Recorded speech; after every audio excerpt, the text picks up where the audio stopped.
This is getting into the Titans. This is getting into those very mythological giants that are a mile high, 1.5 kilometers tall. I mean, Brandon, can you even imagine what that would be like So, to what would that be like to witness something like that? you hear stories about people in the past, different cultures, the First Nations cultures here in Ontario. A lot of, if you are not from Ontario and you're not familiar with the Great Lakes, you should come visit because they're gorgeous. And my favorite part of the Great Lakes system is an area called Georgian Bay. And I know in that area on Lake Huron, they talk about how the giants shaped the bay and that they literally scooped it up and threw rocks, and rocks became the islands. And you're talking about, and they have, calling that rock formation out there is called Sleeping Giant, and it's kilometers long. And you're like, okay, well, to me, that's where they lost me. I'm like, I think this is myth.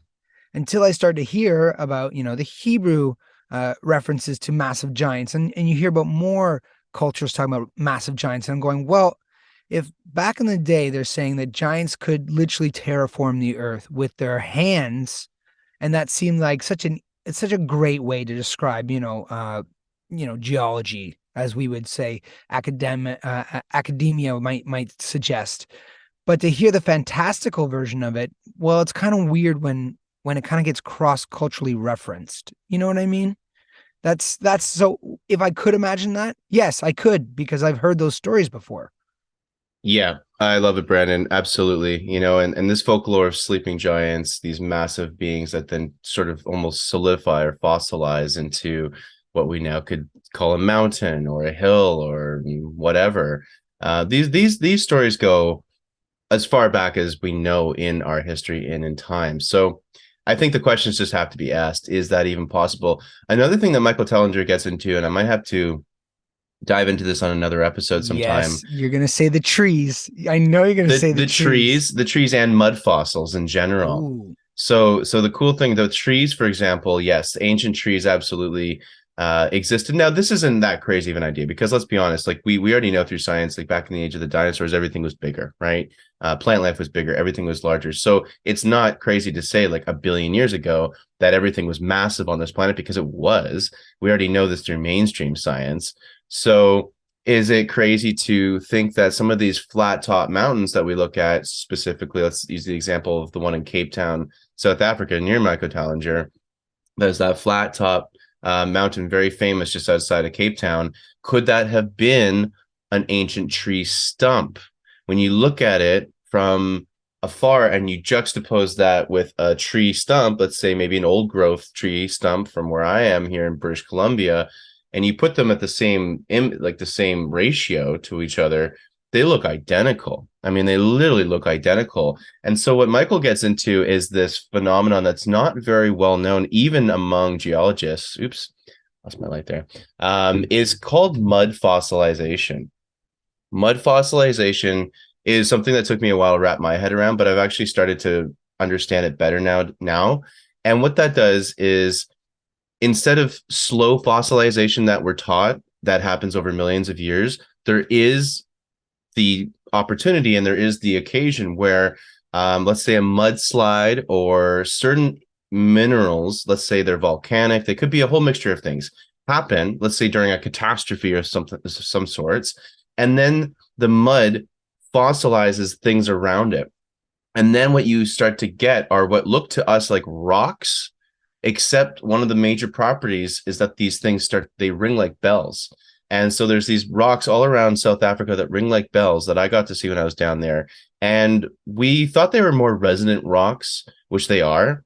And they were being used to build these stone circle ruins, which was interesting. But then Michael had this epiphany not so long ago that these weren't just rocks, these are actually fossilized body parts. And that one, while I was down there, I literally could not wrap my head around it. I was just like, that's crazy. That is actually crazy. And while I was down there, I still just I couldn't get it. I couldn't believe it.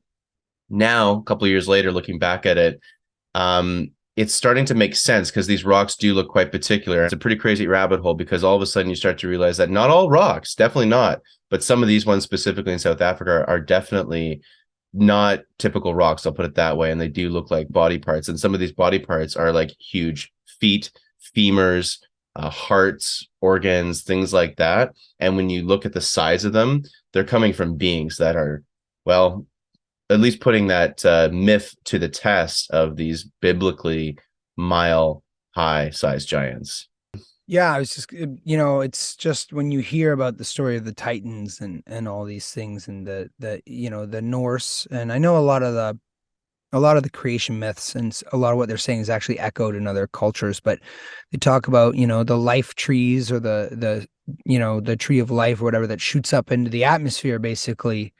And we assume that that's some sort of metaphor. And then we start looking at these, tabletop mountains. And then what you're saying there too, fossilization, if we're, still making discoveries upon that, and some of these are organic living creatures that we're looking at as stone geological formations. I mean, Right? it just opens up this whole new Pandora's box that starts blowing your mind that if you bring up in public, so you might as well make a podcast about it. People go, "What are you talking about, man?" You're But crazy. really, if you were to say you did a psychedelic or something like that, you might be more open to that idea and be plugging into something more. Not condoning any of that, not dismissing any of that either, but it's just crazy that sometimes we literally have to expand our minds to understand this, and science works that way too. Just try and describe the multiverse, right? Yeah. Or quantum Physics. computers. Yeah. It you have to expand your mind to even wrap your head around these concepts. So that's where my mind goes. I'm thinking that the truth is stranger than fiction in a lot of ways, and it's Always. just so incredible to understand it all. So